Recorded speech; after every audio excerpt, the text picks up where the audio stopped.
Good afternoon. Today is May 13th, 2024, and we're in the historic House Chamber of the Kansas State House in Topeka, Kansas. I'm Chris Courtwright, who served for 34 years working as an economist for the Kansas Legislature in its nonpartisan research department before retiring in 2020. For full disclosure, Governor Kelly shortly thereafter appointed me to her bipartisan council on tax reform. Today, I am privileged to interview former Representative Kenny Wilk, who has had a long, distinguished, and diverse career in public service. In addition to serving as a Republican member of the Kansas House here in the legislature from 1993 to 2008, representing the Leavenworth area, he was a member of the Kansas Board of Regents from 2011 to 2015, including a year as chair. He was a member of the former Kansas Bioscience Authority Board, and since 2009 has been a key figure for the University of Kansas Health System, where he currently serves as Vice President for Government and Community Affairs. His illustrious career in both the public and private sectors previously included more than 31 years at Hallmark, as well as service on the boards for the Kansas Technology Enterprise Corporation, the National Institute for Strategic Technology Acquisition and Commercialization, the First State Bank of Tonganoxie, the Metropolitan Mental Health Association of the Heartland, the Kansas State Historical Society, and Kansas Inc. As if all of that weren't enough, he served for a time as a faculty member for a special Kansas Leadership Center program designed to help train newly elected legislators. A longtime resident of the Leavenworth, Lansing area, who has won multiple awards and kudos we will soon be discussing for his tireless advocacy for economic development, Kenny is a proud graduate of Ottawa University. Did I get most of that right? You got all of that right. I'm quite impressed with your research here. You did forget that I was an Eagle Scout, am an Eagle Scout, but otherwise you got it all. So I forgot actually some of that. So thanks for recalling all that. Absolutely. Well, this interview with Mr. Wilk is conducted on behalf of the Kansas Oral History Project, a not-for-profit corporation created for the purpose of interviewing former legislators and significant leaders in state government, particularly those who've served during the 1960s and subsequent decades. The interviews will be accessible to researchers, educators, and the public through the KOHP website, ksoralhistory.org, and also the Kansas Historical Society and the State Library. Transcriptions are made possible as a result of the generosity of KOHP donors. Former House Speaker Pro Tem Dave Heineman is our videographer today. During your 16 years in the legislature, I suppose it demonstrates your jack-of-all-trades, diverse skill set that you served on so many different committees. But looking over those records, I guess some of the highlights that jumped out to me were that you, of course, chaired probably the two most powerful House committees, Appropriations and then Taxation. You also chaired the Economic Development Committee, which was certainly appropriate given your background and expertise in that area, and served on pretty much every other prominent panel worth mentioning, including federal and state affairs, judiciary, transportation, and financial institutions. I hope I cherry-picked most of the top ones, since there are quite a few others on your full list.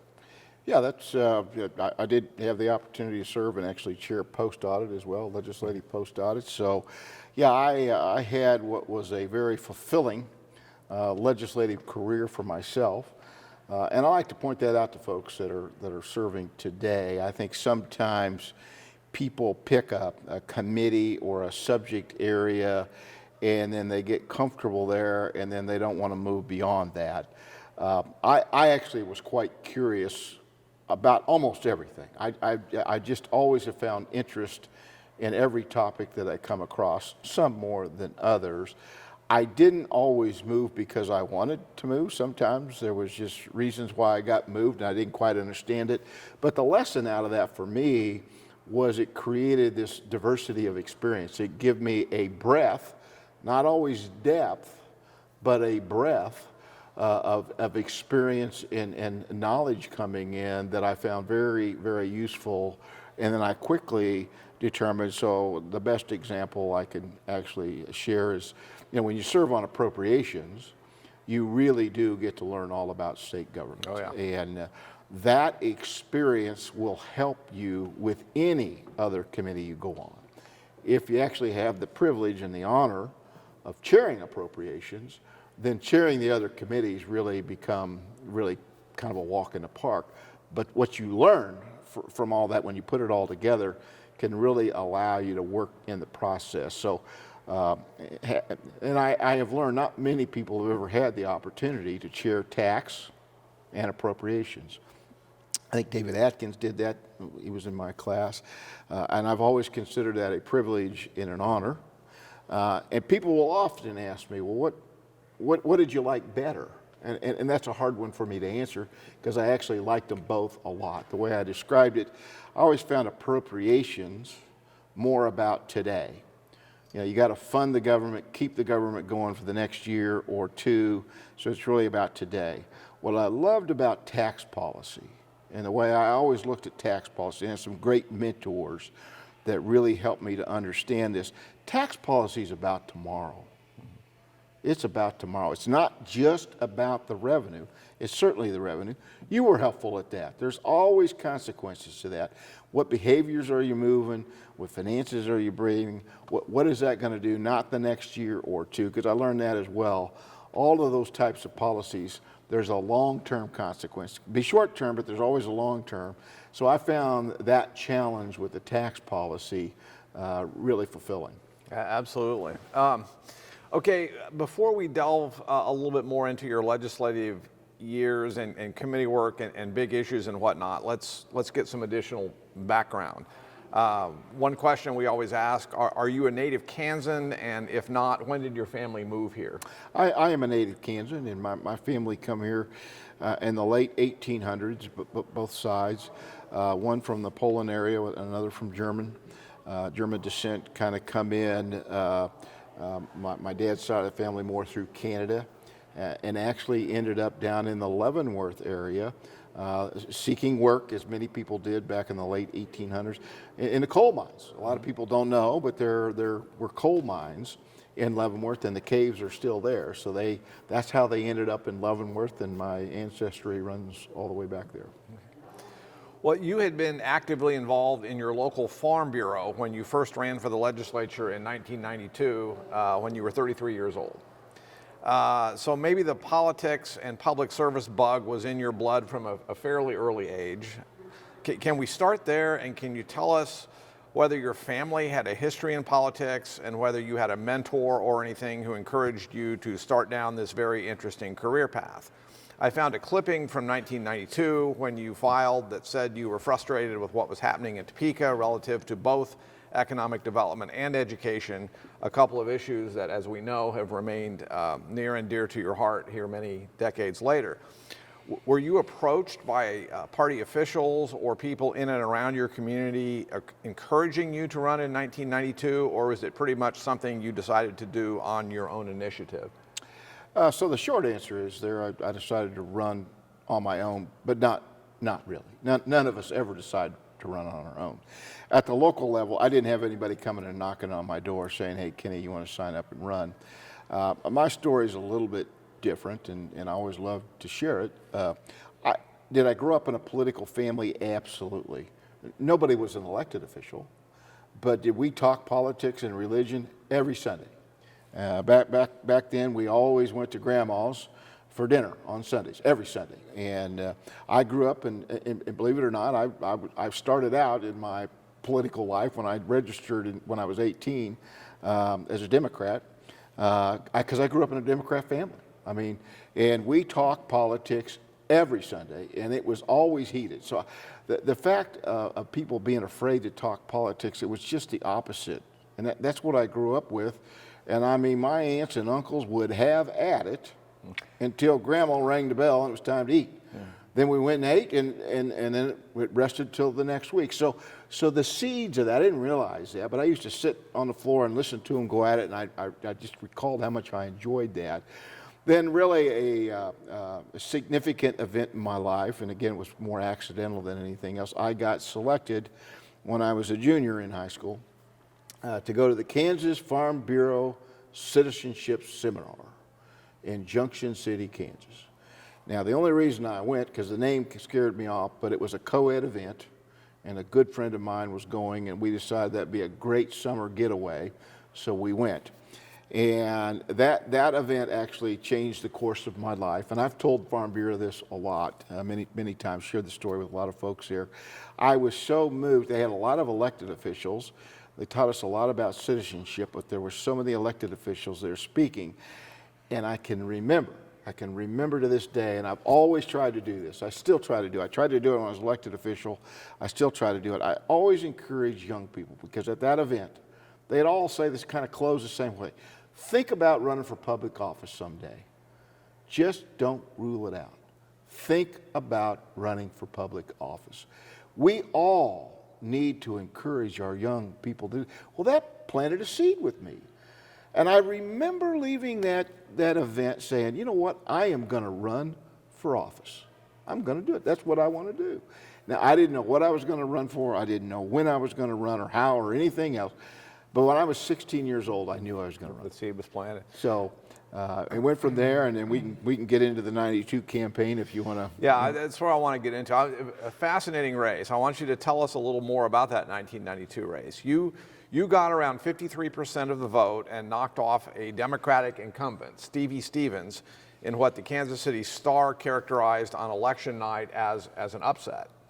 The Star also said that you had been quite critical of her as the incumbent, while she had been critical of you for accepting political action committee contributions and also sort of suggesting that you were a bit of a carpetbagger who had moved into the district just to run for the seat. So this sounds like a fairly bare-knuckled campaign. Were there debates and forums that you both attended, or was the campaign more fought along the lines of radio ads, yard signs, and postcards? Also, do you have any funny front porch stories to tell about the first time you were going door to door and meeting some of your more eccentric future constituents? I will tell you that some of my very favorite front porch stories always seem to involve somewhat aggressive dogs. So anything you want to tell us about the entirety of your '92 race against Democratic incumbent Stevie Stevens?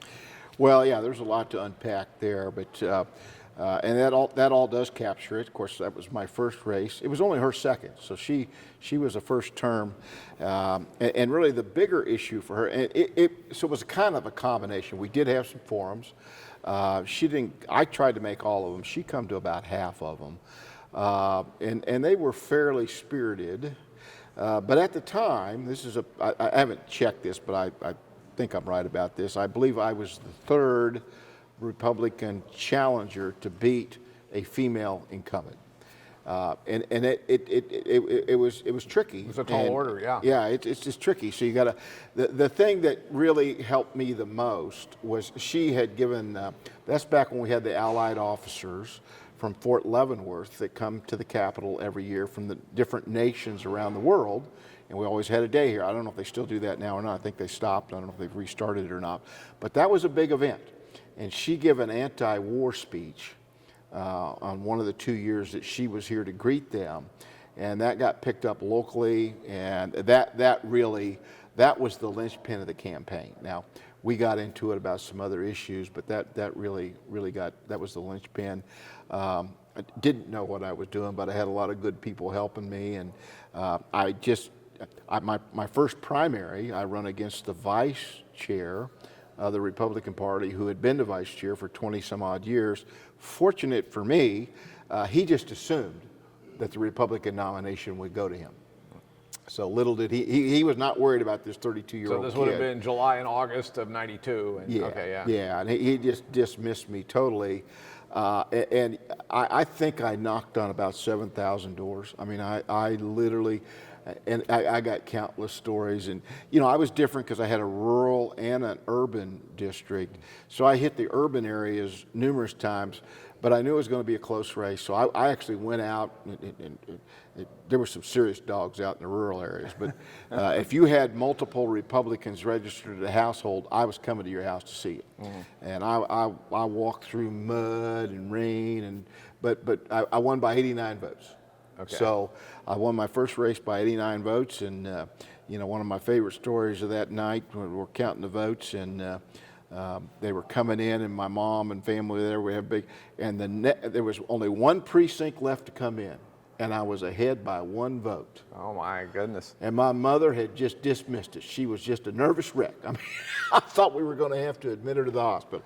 And I knew where that last precinct was at, and I knew I was going to be okay. And I said, Mom, it's going to be okay. I said, we're going to end up, well, we ended up winning by 89 votes. But yeah, it was, a lot of knocking on doors, a lot of going to parades, and it was a lot of hard work, but it was a great experience. And, again, the veterans told me this. I didn't believe it at the time. This is an important point, I believe.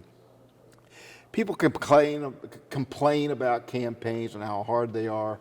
You get you don't get time to respond. You got too much going on. It's chaotic. And I was told, the best preparation you're ever going to get for serving is a good, hard campaign. Well, I found that to be very accurate as the years went on. Learning to manage that chaos, learning to understand, when you get asked a question, you don't get 10 minutes to respond. You may get 2. You had to learn to think on your feet, be adaptive, and that's what campaigns are about. So as people are thinking about running for office, people that are running for office, welcome those campaigns and take them for what they really are. It's a great opportunity to learn and to develop the skills that you will need and you will practice every day if you're able to win and serve in this chamber. Well, it sounds like the veterans were a key constituency for you, but I have to ask, since this was 1992, this was the first statewide election in 92 after the whole Summer of Mercy protests down in Wichita. Was abortion an issue up in Leavenworth at all during that campaign? Absolutely, and that was back, and again, I got some great coaching on that issue, and I'm not here to persuade anybody on issues. I'll just tell you the coaching I got and the coaching that I've shared with others. When you're asked about that issue, if you can't state your position in about 10 seconds or less, you don't have a position. So determine what your position is, state it, stick with it, and what I found is that people respected that. And Stevie and I were on different sides of that issue. It never got debated much. People just wanted to know where you were at, and we stated it and moved on. But that was an issue. But back school finance, property taxes was a huge issue in the early 90s. You know that. We're going to get there. Yeah. I got to tell you, that's what they wanted to talk about. Was property taxes. Yeah. Well, let's talk about the environment you arrived in for your first term during the 93-94 biennium. I've always thought that the early 90s was maybe the most fascinating time in post-World War II Kansas legislative history because of how competitive and dynamic things were here at the State House. Setting the table for your arrival, we know that Democratic Governor Joan Finney had gotten elected in 1990, at least in part because both of her predecessors, Governors Carlin and Hayden, had been blamed for some of the property tax reappraisal and classification upheavals of the late 1980s, which you just mentioned. And Democrats, as a result of that 1990 election, had taken control of this chamber here in the House for just the 3rd time in state history. In 1992, the legislature, at Finney's urging, had just passed arguably the most significant piece of public policy in the last 50 years, the historic, then new, K-12 school finance law, a measure which was designed to comply with constitutional mandates regarding adequacy and equity in the funding of schools, but also to dramatically reduce property taxes in many areas of the state. Then in 1992, even though Democrat Bill Clinton, of course, is elected president, Republicans here in Kansas do win back control of the Kansas House by a few seats, thanks to results like an upset win from a scrappy newcomer in the 42nd district. I think it was 66-59 GOP, maybe your freshman term, meaning that when you arrived here in 1993, you and your party were once again seated over here on the majority side of the aisle. Can you tell us what the experience was like for you when you showed up for your first session, and maybe how you went about learning all the legislative procedures and nuances, and who the key stakeholders and lobbyists were? Also, maybe whether there were some more senior members of the GOP caucus who helped mentor you and the other freshmen and sort of teach you the ropes. Yeah, so again, a lot to unpack there. That brings back a lot of memories. So every freshman, you got to recognize when you come in, you have no context because it's your first time here, so you don't really. But I certainly remember the very, very warm welcome that I and some of the other freshmen got because, yeah, you're correct. And, you know, I do find this interesting, Chris. So today I have people ask about my previous service, and I remind them that when I come in, the Democrats had been in the majority party. Unfortunately, we have too many people in our state that don't think that that ever happened or could have happened. And I said, it absolutely did. The Democrats, it was 63, 62. I didn't know what that actually meant as far as the majority party because I hadn't served yet. But when I come here, did I ever get a warm welcome? So yeah, I was one of the few that flipped it back over. So you know, when I got here, I like to think I accepted early on what I didn't know. And and it took me just a little bit, but I often categorize it this way. When you're sitting around the kitchen table, it's one thing to talk about the issues. When I'm campaigning and I'm out knocking on doors, that's another level of talking about the issues. But once you're actually elected and you're sitting in one of these seats and you're now deciding for 3 million people, it's altogether different. And I remember, again, one of my favorite stories, and I had a lot of great mentors, and I got to mention some of them. One of them certainly Joan Wagner, and I got a story to tell about her as well. But I remember one of my first encounters. I'm downstairs as a freshman, and we're coming up on the first break. You could not see my desk. I mean, in fact, you couldn't even see me, because every piece of mail that come in, I was saving because I was going to read it. And Rochelle Chronister come down, and she walked into my office, and she said, "What are you doing?" And I told her, I said, "Well, I got reading material here." And she said, "You really think you're going to read all that?" She said, "You have any idea how much more stuff's coming?" And she took all of it, and she just threw it in the trash can. And I'm like, "What are you doing?" And she said, "You can never catch up." She said, "You have got to learn how to trust the staff here, learn the right people to ask questions of, engage and learn that way. Keep up with what you can keep up on reading." But she said the chances of you ever getting through that material are 0 to none. So the seeds were sown right there. And, you know, I was always interested in appropriations. So, you know, you talked about my service on appropriations. I interned on appropriations for 4 years. Because when Rochelle Chronister was chairing it, I mean, she was a drill sergeant, but she also was a tremendous teacher. And I didn't know it, but you know, new House members, I guess, were not supposed to interface with senators. Well, I was in 174 West, and Gus Bogina, who just passed, and I know you all had a great interview with him. He was right around the corner from me, and he chaired Ways and Means. Well, I was interested in the budget. So I'd just truck over there and ask questions. And one day I got set straight and told I wasn't supposed to do that, so I stopped going. And he saw me one day in the hall, and he asked me where I'd been. And I told him, I said, "I apologize because I learned I wasn't supposed to do that being a freshman." Never forgot this either. He said, "I don't know who told you that, but," he said, "you have no idea how thrilled I am that a freshman member is interested in the budget." He said, "You come over here anytime you want with any question." He said, "You don't need an appointment, you just walk in." So I took those lessons. You know, Keith Rowe, the chair of the tax, and you know that. And of course, and I was telling Joan Wagner, I got to serve on a conference committee with them. And as a freshman, I had all these rich experiences, but I was open to it, and I sought them out. I sought out the senior members, and I sought out senators too. Another great lesson that Rochelle Chronister, actually she didn't give it just to me, she gave it to every freshman. I just happened to take it to heart. It was like the first week, and she said, "I want all of you to get the pen and paper," and she said, "I want you to go around and meet all 164 other members." She said, "I want you to meet all the House members, Democrat, Republican. I want you to go over on the Senate side, meet every Democrat, Republican. I want you to learn something about them and just write yourself a little note. And when you've got to the other 164, bring it around, I want to see it." Well, I just took that as an assignment. So I actually took it serious, so I went out, and that was a tremendous exercise because I got to know people, meet people, and it was really life-changing. And then, I was just always coached, and Representative Wagner was this way too.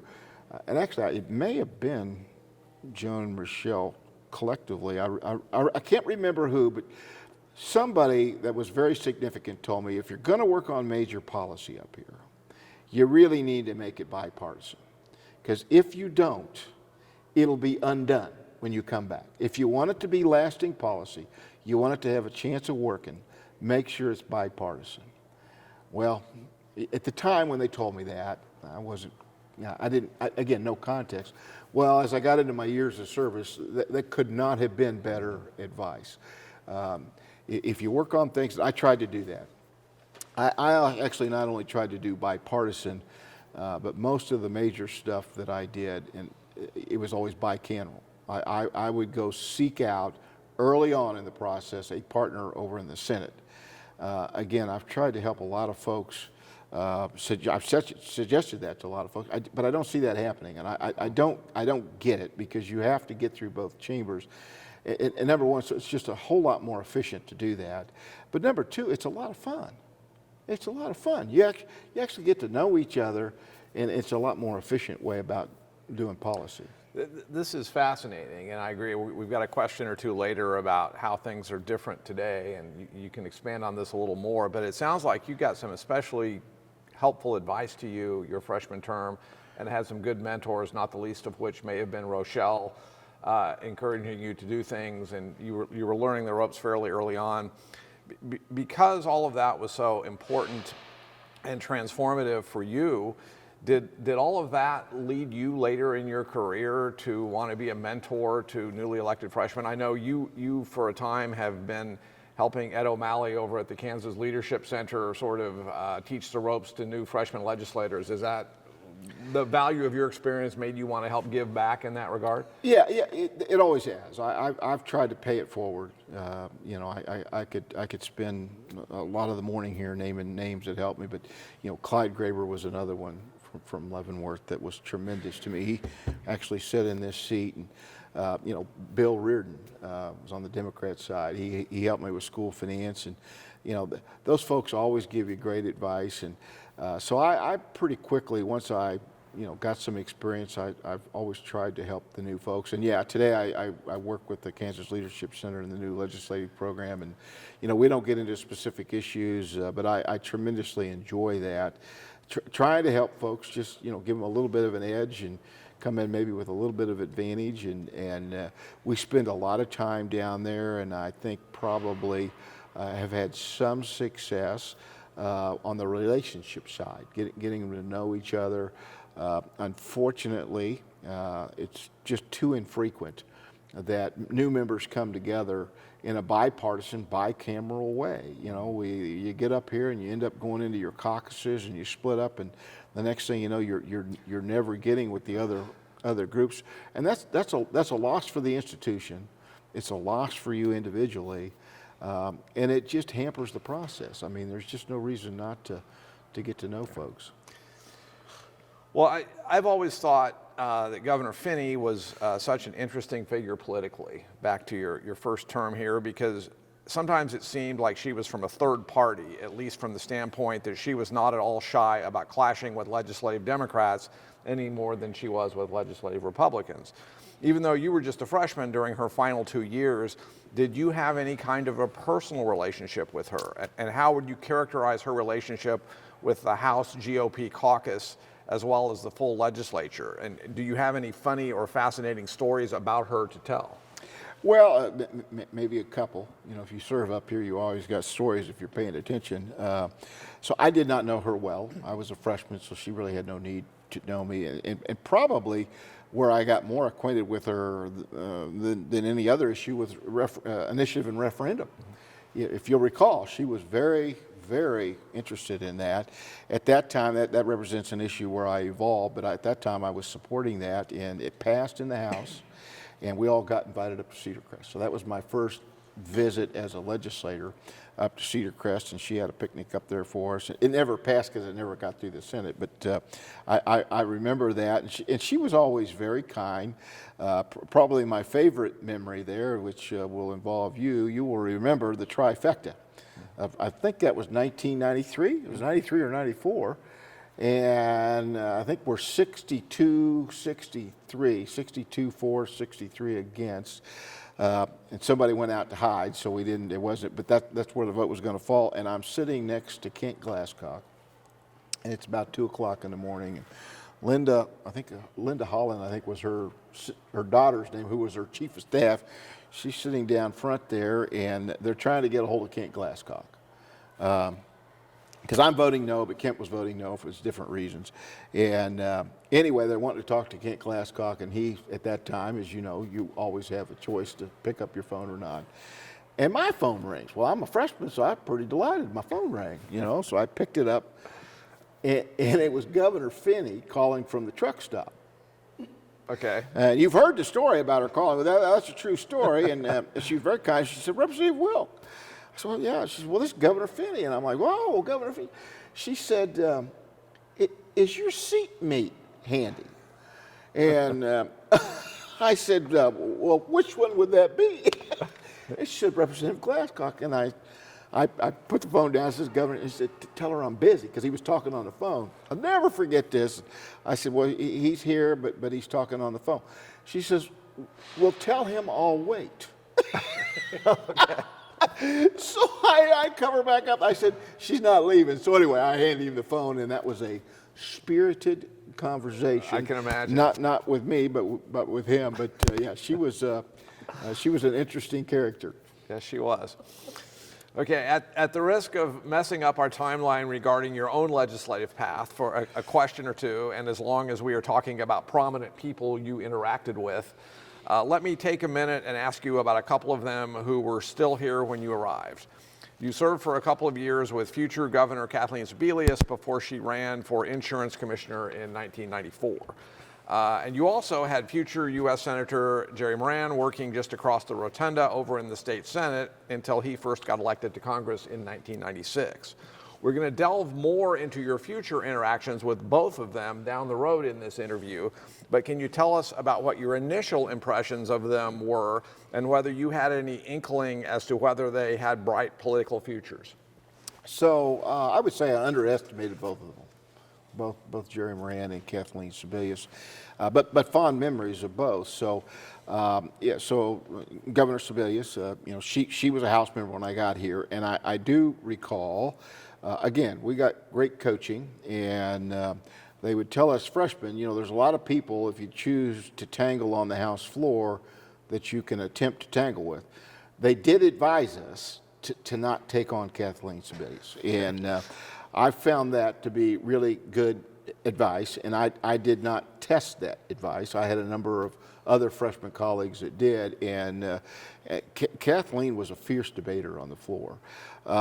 She also, you know, she served on Fed and State. So again, recall, she's coming off of chairing that committee for 2 years, and now she's the ranking D, and my good friend Clyde Graber's the chair, and I was on the committee, and she really struggled not being the chair. And so, you know, I'm just kind of taking it all in. But where I want to go with this is I would tell you, I think I probably misjudged her a little bit, and I didn't really understand her. So then fast forward, and you'll recall this, we had an interim, and I think it was in '93, and Bob Miller's the speaker, and we do the Blue Highway interims, which I've looked back over that over the years, and I wish the legislature had kept doing that, because that ended up being a tremendous experience for me. So I was on the SRS, Social Rehabilitation Services at the time, interim, and we went out on a Blue Highway tour for like 2 5-day tours. I mean, we went all over, and we got a bus, and we all met here. It was a big van, and Kathleen Sebelius was on the tour, as was I. And that's where I really learned a lot about her, and as well as everybody else. So one, we learned a lot. We met in schools, in courthouses, and the blue highways had to do with getting off the interstate and going to the small towns. I was really taken aback by how many people would show up and the interest that we had. And I remember Kathleen. I believe she was the ranking D on that tour. She had a depth and breadth of experience that you just don't have when you're a freshman.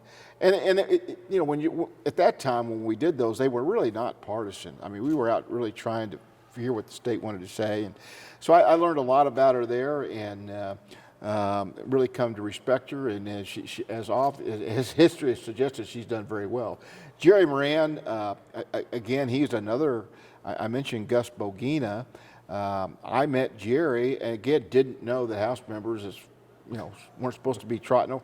So I went over to visit with Jerry all the time, and really become pretty good friends. And to this day, I think we still have a great relationship. We worked a little bit on some policy, but not significantly. He did help on the process side. So, I always sought out mentors that could help me both on the policy side, which is really important, but what you have to figure out up here, you can be as good as you want to be with the policy, but if you don't understand and appreciate the process, you're not going to get very far. So you may need mentors for both of those. They're not always one and the same. And I was always looking for people that could help me learn both. And Jerry was really, because he was the Senate Majority Leader for several years and did a great job. But he's obviously done well. They both have done well. So I think it's just a testament to Kansas and some of the good stock that we have Had here during that era. That's right. Yeah. That's right. I found a clipping that reminded me you were first appointed by Speaker Miller to the Taxation Committee, where you and I got to know one another so well, just prior to the 1994 session, after Barbara Allen had given up her seat to fill an opening on appropriations.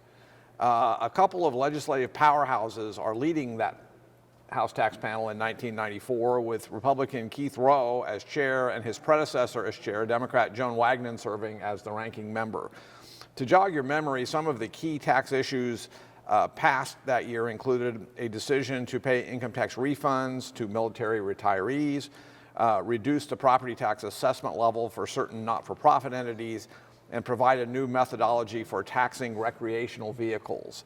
Any recollections of your first year on tax working with some of these people and some of these issues? Well, absolutely. So I actually got appointed during the interim. So my first year I was not on tax, and then 94, yeah. And again, I got some help. So I do not like doing tax returns. Still don't like doing tax returns, and I don't do my own tax returns. So the thought of being on the tax committee, that was kind of my context, really didn't exist. But again, I had some great mentors say, you really ought to get on the tax committee. So I said, okay, if you're telling me I do it, and then I immediately really enjoyed it, and just found it. Keith Rowe and Joan Wagnon, and that was a great committee. But that particular, I was a bit of a pesty freshman. So the military retirement pay, which was a $63 million deal, I'm from Leavenworth, all right? That's a big, I want to carry that bill. So I go to the chairman, and you remember Keith well. He's explaining to me that freshmen don't carry $63 million bills. That's not how it works. And I just was like a bad penny. I would not go away. I never forgot this. He said, all right, if you want to carry that bill, you got to prove to me that you're going to be right. Because he said, we don't have bills come out of our committee that aren't going to pass on the floor. I mean, that's just the way that committee worked. I mean, if it come out of committee, he wanted that bill, and so did the ranking member, wanted it to pass on the floor. And if you were going to carry that bill, you had to be ready. So I spent he gave me a couple weeks. And John Friedman, and there was other folks that were involved with that. I'd go over to their offices at night and prep, and I worked with the staff. I mean, I worked my tail off. I literally spent 2 weeks up at night, prepared, and it got to, so I'm thrilled. This is my first big moment in the House, carrying a major bill and carry it down there. And I think I maybe had 2 questions, and they were more just but the bill passed.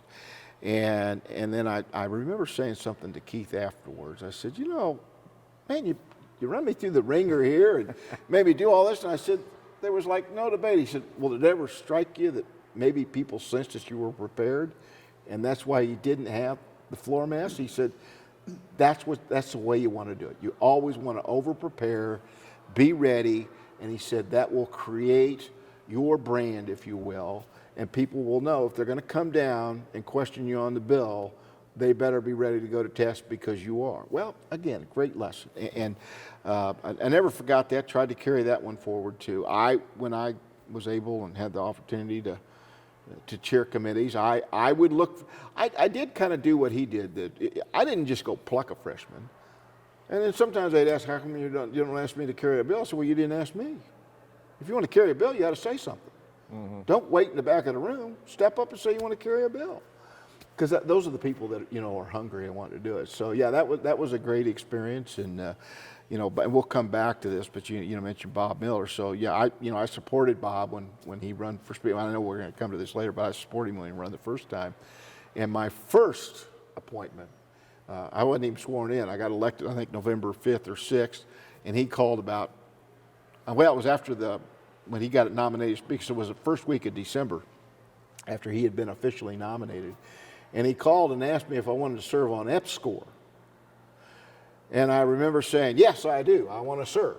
And okay, good. So I hang up the phone, and I thought, well, I wonder what EPSCoR is.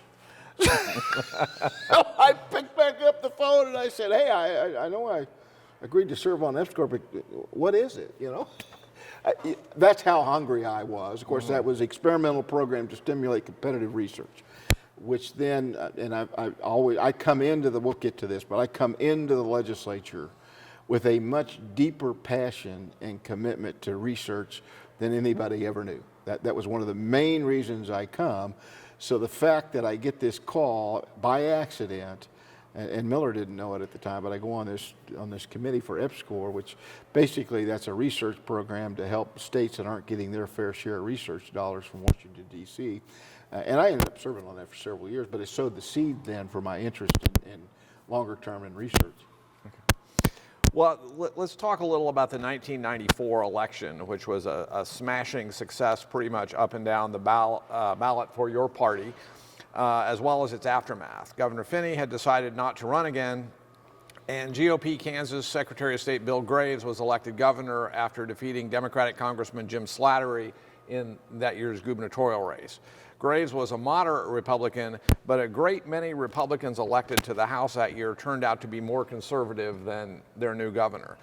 This led to a fairly dramatic event that you alluded to a minute ago that occurred here at the State House prior to the 1995 session, when Speaker Miller was challenged within the GOP caucus and subsequently defeated by Tim Schallenberger, long a champion of the more conservative faction, in the race to determine who was going to be Speaker of the House for 1995 and 1996. Can you tell us what you recall about that Speaker's race, and maybe if you are willing, who you supported and how that shook things up starting with the 1995 session?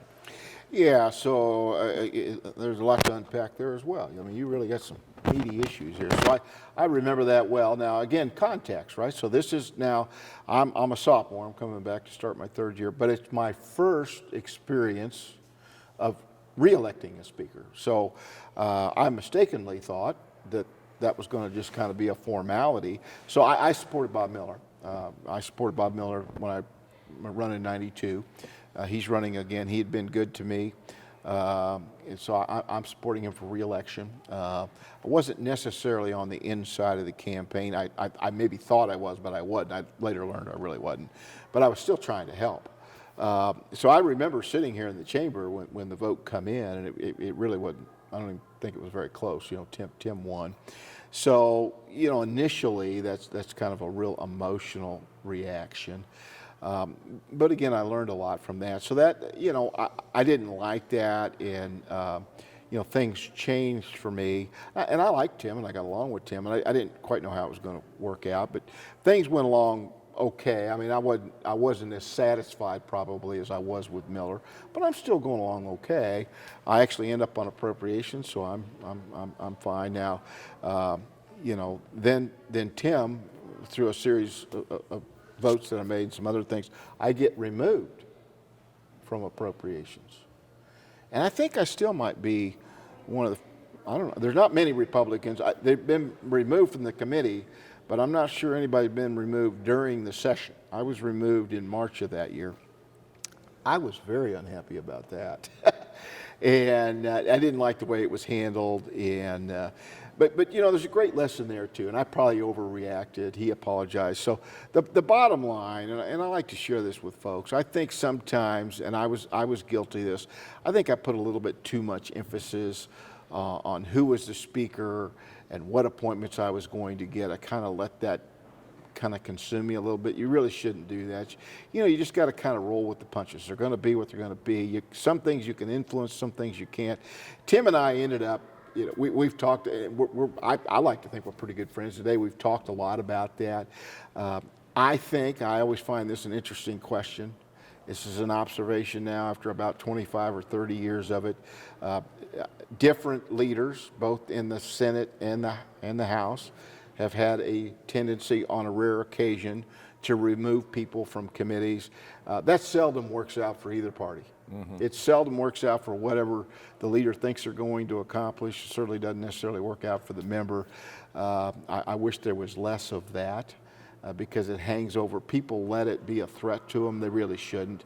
Just stay focused. And that's what I tried. It took me a bit of time. But again, I had some folks help me with it. Say, hey, let it go. So I get removed from the committee, and then I think 4 years later I end up coming back chairing the committee. So I want to repeat that. I get removed from the committee. I got sent to what I thought was the equivalent of legislative Siberia when they put me on judiciary. I mean, that was the one committee I just didn't want to be on. But then I ended up coming back chairing the committee. So you can bounce back from those things. You don't want to take it too personal. Keep your head down, keep working, keep learning, keep growing, and you can get to where you want to go. You got to kind of know what you want to do here. That always helps. But if you really know what you want to do and you're really to work hard, build the relationships, even when you get derailed from time to time, you can pop back. Mm-hmm. Well, you mentioned some of the shakeups, and I guess along the same lines, I always thought that some of the brightest young minds in your caucus during that era, especially David Adkins and Kent Glasscock, sort of had their upward mobility at least temporarily derailed when the whole 1995 shakeup happened. I know that Phil 2L Klein was quickly installed as the tax chair under the new regime, notwithstanding the fact he had never even served on the committee before. At the same time, a lot of the more moderate members were purged. Everyone had figured that Kent, who had been vice chair, was going to become tax chair since Keith Rowe did not run for the legislature again in 1994. But Kent was suddenly no longer on the committee at all after the purge.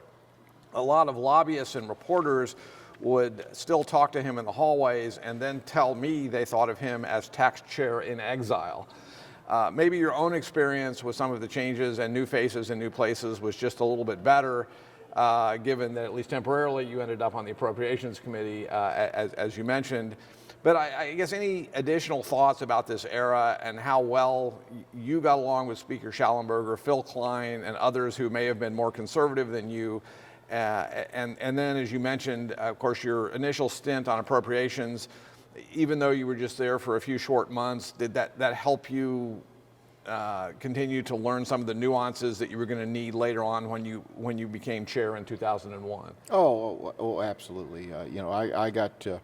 I think my first go-round was with Robin Jennison when he chaired appropriations, and he was a really good chair, good teacher too.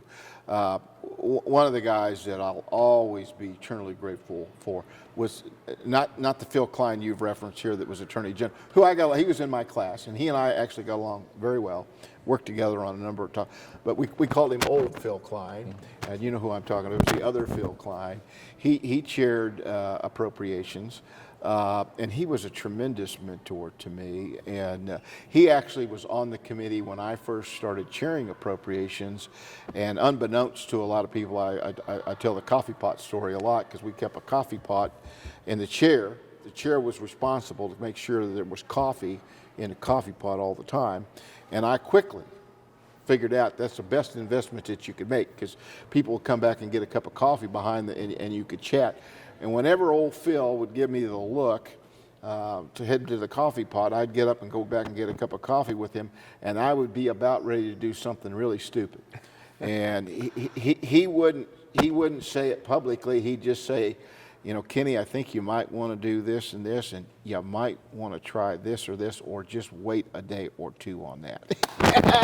And I was smart enough to know if old Phil Klein was giving you some advice, you followed it. So that was, you know, he was tremendous. And you know, just a word on Tim Schellenberger, because Tim, we had our differences, but you know, we aired them out too. I mean, so, you know, I didn't run around hiding, and we'd talk about it, and he was never personally mean. I don't think I was ever, so all the people that and I like to think I got along with everybody. I tried to.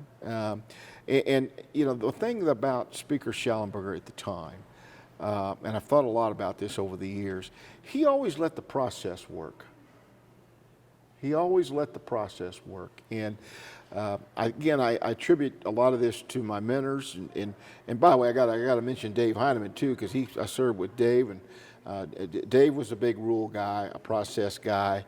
The one place where he was very creative, I know they don't do it today, but I have no idea how many amendments he crafted here on the floor, because if you had an idea, you could go to Dave on the floor and he'd whip up an amendment for you, and off you were going. So a lot of people that helped, but back to Speaker Schellenberger, I appreciate the way he always let the process work.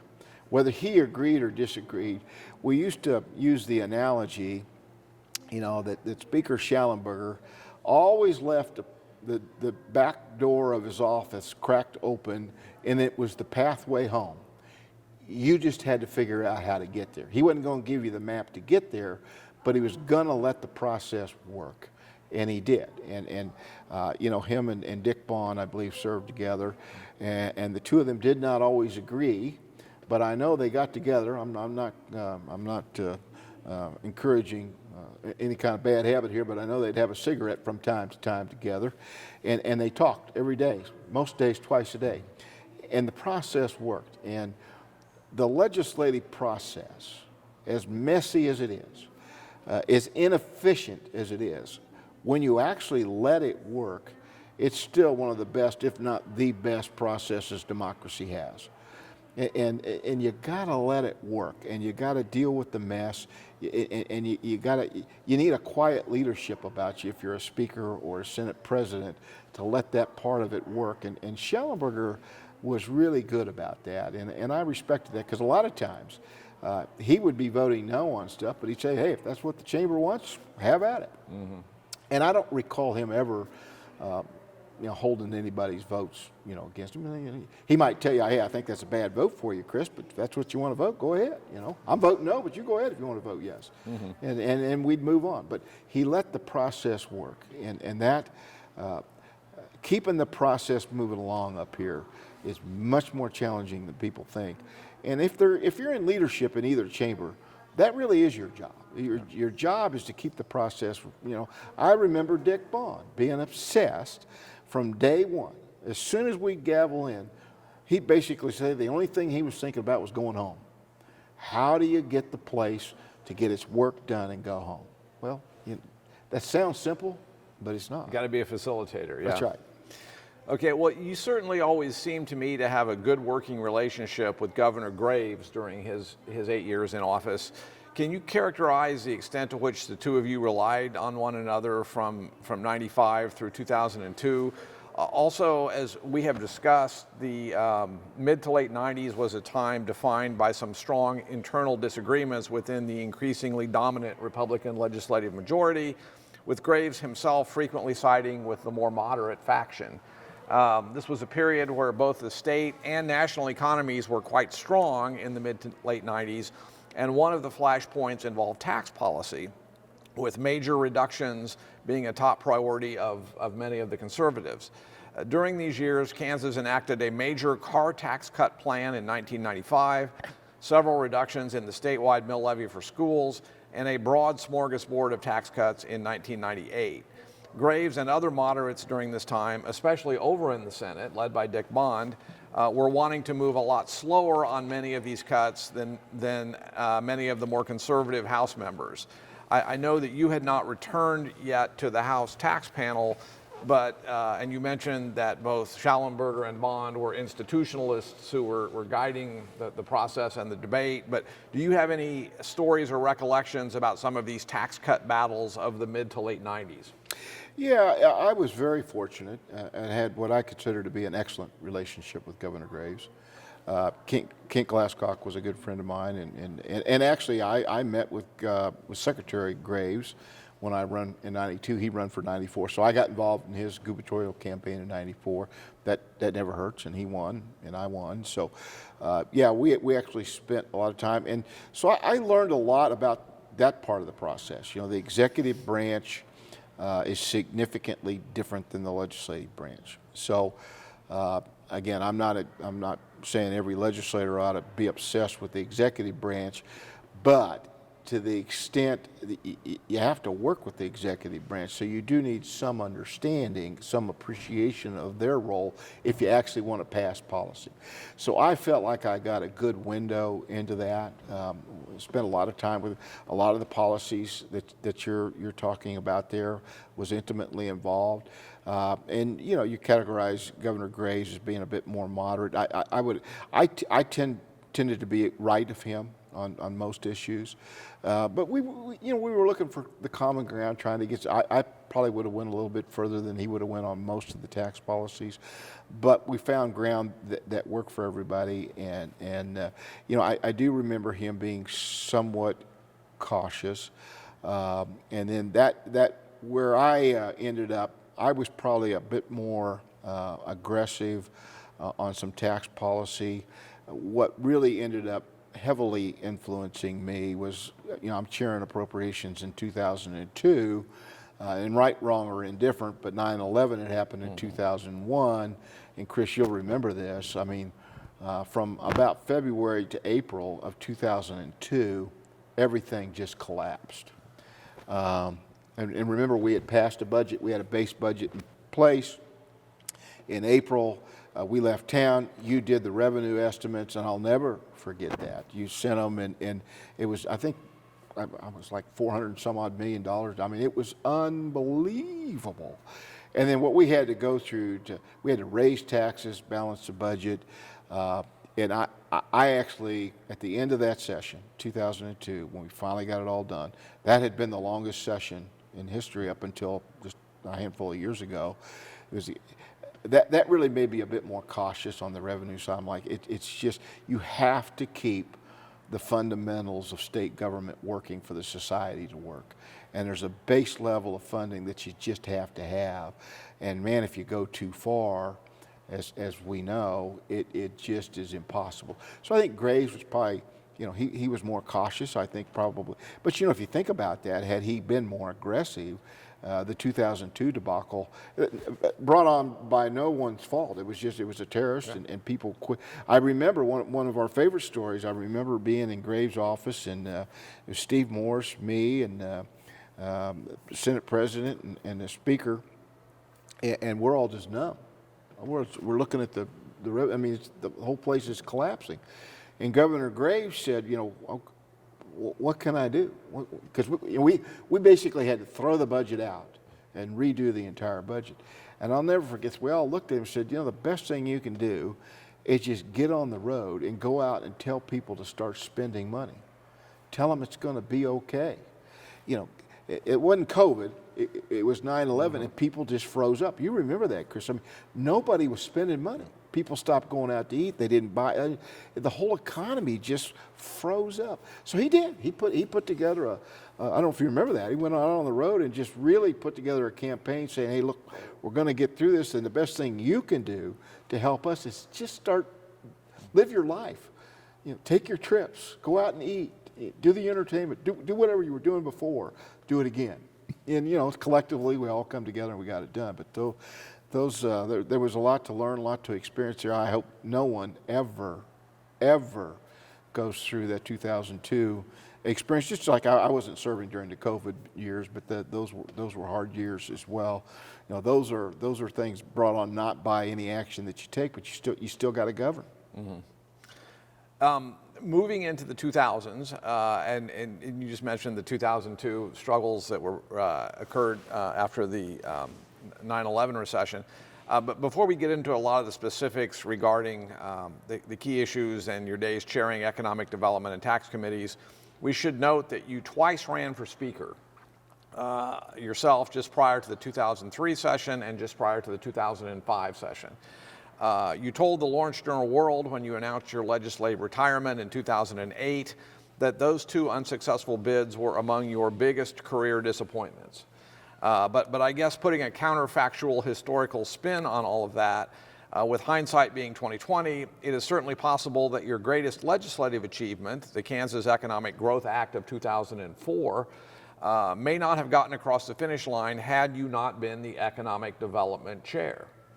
Basically, had you been Speaker of the House, you would have had to have been less of a policy wonk and more of a big picture guy, dealing with everything from intra-party squabbles, committee rosters, vote counts, and even parking place assignments.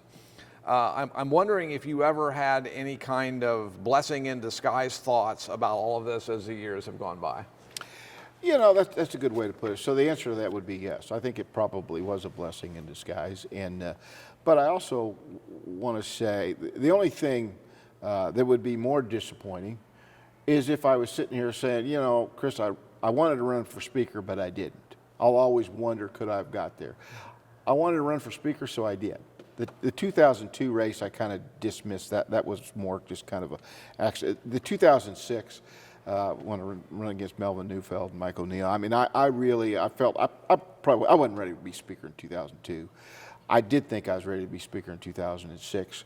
It's something I wanted to do, so I got into it. I run hard. You know, there's kind of two fundamental paths up here, particularly if you're looking at leadership. Are you more interested in policy, or you're more interested in the political side? Now you need both. Mm-hmm. You got to have the politics to get the policy. I thought really jumping in and leading on the policy side was the best way to move up and get into a significant leader to be Speaker. So I really leaned into the policy. Now I like the policy. Politics was okay, and I tried to use it to get the outcomes, but I really leaned into the policy. Well, that didn't work out for me, and so yeah, it was very disappointing at the time. Yeah, I didn't like it at all. But again, I did have myself a pity party for a day or two, maybe 3 or 4. But then I moved on, you know, and it made me a better legislator. Made me a better legislator because I learned what it was like to run. I didn't win, but I still learned some things. And yeah, then when I come back, particularly, you know, that 2002 to, you know, when I finished in 2008, there was not too much. I can't remember any significant issue that I really wasn't right in the middle of it. And yeah, I leaned in real hard to some eco-devo stuff. And I think you're right. Had I been Speaker, I would have still had that interest, and I'll come back to really what motivated a lot of that. But I don't know that I would have had the time and energy to put into it, because that did take a lot of time. And those years, you know, some of the most fulfilling years that I had, because by that time, I like to think that I'd taken some of the mentorship that I'd got, some of the experience that I had, and tried to pull it all together to actually move the ball down the field. Mm-hmm. And that's what you're trying to do. Well, this is your chance to, in fact, crow a little more about the importance of that 2004 legislation I just mentioned and all of its offshoot economic development initiatives. Your vision of having Kansas become a major player in the biosciences industry was fulfilled, at least for a number of years. The state successfully acquired NBAF. The animal health corridor was developed, and there were any number of successes we can point to. In fact, you won a national award in 2005 from the Biotechnology Industry Organization as its State Legislator of the Year for all of your work. The KC Star ran an op-ed in 2008 as you were leaving the legislature and named you its MoCan Politician of the Year, at that time edging out Governor Kathleen Sebelius and U.S. Senators Claire McCaskill and Sam Brownback because of your multiple successes in the EcoDevo arena. So feel free to take a victory lap or two at this juncture. Well, thanks for bringing that up, and I had a whole lot of help. A lot of people helped move all that across the finish line. Secretary Wagner was over in the Department of Revenue. After we passed that, helped with the financing part of that, which was really quite tricky. But let me take a second and back up. And I'd like to tell you that, when I was 16 years old, I, filled all this out and had written myself a diary, and it all played out exactly as I'd written. That's not the case, but there's a lot of pieces that kind of all come together here. And the reason I share that is I want people, if anybody happens to listen to this, particularly if there's a young person that's thinking about running for office, it's really a special place, and you can really do some cool things. You can really do some cool things. But you really need to think about it. You got to dedicate yourself to it. So I actually haven't told this part of the story. I don't talk about this a lot. But my dad died when I was young. I was 12 years old, and he died of cancer. And I remember the feeling of that, and I kind of spun out of that. And by the time I was an early teenager, I thought, I want to do something about cancer. I was so angry about it. I thought, well, I can just keep being angry, or I can, try to do something to make the world a better place and maybe get rid of cancer. I didn't know what all that meant, but I knew I was going to do something. I didn't know what, but I knew I was going to do something. So now I go to the Farm Bureau, the citizenship seminar, and now I decide, public service is where I'm going to weigh in. So little did Bob Miller know when he called and asked me about serving on EPSCoR, he hit the sweet spot. Because I again, didn't know what I was going to do, but I knew I was interested. So, you talked about the Economic Growth Act and what we did in 2004. A piece that has less conversation is what we did in 2002. When we did the first major research piece, that was during the 9/11 debacle. And remember, we did a $50 million bond piece, and we built what is the Hemingway building, because I wanted to do something. When Kent offered me the chair job of appropriations, I accepted with one condition. I told him before he finished making the final offer that if he give me the job, I was going to do something with research and development. I didn't know what, but I was going to do something. He said, that's fine with me. So anyway, we did. So we come up with that plan, and that plan ended up building the Hemingway building, which is now a major cancer research. It built the BRI out at Manhattan, and a story that's kind of forgotten, it funded the wind tunnel down at Wichita State, which fed into NIAR. So all three of those major investments, we did some other deals, some money with some polymer down in Pittsburgh. We had a little entity that run that thing. I would respectfully suggest that piece of public policy was very successful. And it was a mixture of the state putting in 50, and then they had to match it with another 50, then they had to raise another. It was a collaborative effort, which was successful. That then sowed the seeds. And I knew then, when I didn't get elected speaker, I wanted to do something much bigger with the economy. And frankly, so again, I'm really wanting to move the needle on research and development. Had studied some history. And as you know, Kansas had missed the whole wave kind of computer technologies. And you go back to the 50s and 60s, I just thought it was always sad that we missed that. Now again, go back to the early 2000s, nobody's talking about biosciences. It was all the life sciences, but really had dug into that. And the seed was planted that Kansas can play in this field. We should play in this field. I was on the K-Tech board, so I had access to a lot of really smart, great people. So we just started noodling the idea, and I'll never forget, and got to work with Nick Jordan. So immediately, back to what I mentioned, immediately went and worked with Steve Morris on that 2002 policy from the very get-go. Got Nick Jordan, and we do the Economic Development Growth Act, which was more significant, and that ended up really moving us into the biosciences. We won't get into all the detail there. I know there's criticism of that, rightfully so. I just wish the people that criticize it would also look at the fact, because there's no perfect policy. Anybody working on major policy initiatives, I don't care what they are, there is no such thing as perfect policy. You got to try to get it right directionally. You want to try to make sure there's accountability. You want to try to minimize risk, but you want to maximize outcomes. I mean, you're really trying to move the needle. You know, you can look at the star bonds, you know, down in the Village West area. There's all kinds of issues you can point to there that maybe aren't quite right.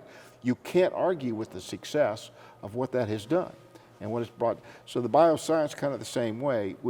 Would we have NCI, comprehensive NCI designation right now?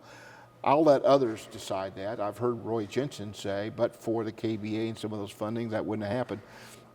And today, Chris, we have nearly 30,000 Kansans getting their cancer care now at a comprehensive NCI designated institution. Nobody thought that was possible in 2002. Dream big. NBAth, again, I had the privilege of being at the table for that.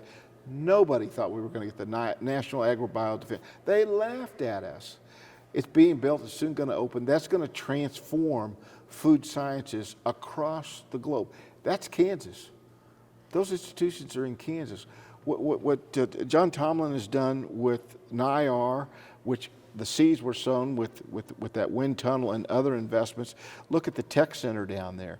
Those are big accomplishments. Lots of people played in it.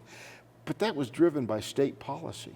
It was driven by hope. And Kansans just we don't dream big enough. We don't dream big enough, and then we don't want to stick with the dream when we get it. It's not easy. We worked really hard on that. Nick and I, you know, there was no place we wouldn't go. There was nobody we wouldn't meet with. That ended up, and then, you know, we stayed with it, you know, afterwards. And again, I know it's not perfect policy. It could have been better. Probably should have been better. But directionally, I would say that Kansas got some good outcomes from that. And you know, today we're kind of perceived as a animal health corridor in the country.